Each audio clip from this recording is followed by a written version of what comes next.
mwenezi wa CCM amepiga mpira nje vibaya sana. Unanielewa? Unajua kauli kama hii inapaswa kuthibitishwa. Na nchi yetu tuna vyombo vya ulinzi na usalama. Inapotoka shutuma nzito ya mtindo huu, ni ama ithibitishwe au iweze kukanushwa.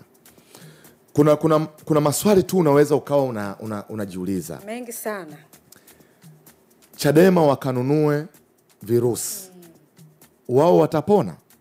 Labda vinachagua kwamba sisema yani hiyo ni aina ya virusi ambavyo vinajua kwamba hawa ni CCM, hawa ni Chadema na hawa ni ACT. Nilidhani siasa za mtindo huu zimeshapitwa na wakati.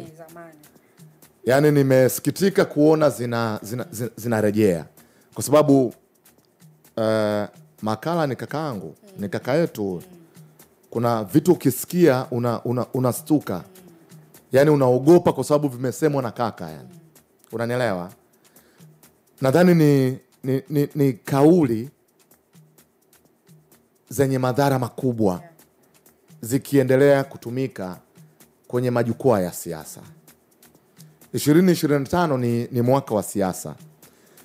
Tukichagua kama huu ndio uelekeo wa siasa zetu, hatutofika Oktoba. Tukichagua kama huu ndio uelekeo wa siasa zetu, hatutofika Oktoba. Tutavurugana kweli kweli. Tutavurugana kweli kweli. Tutaenda kugawa wananchi. Tutaleta taharuki kwa wananchi isiyokuwa na sababu yoyote.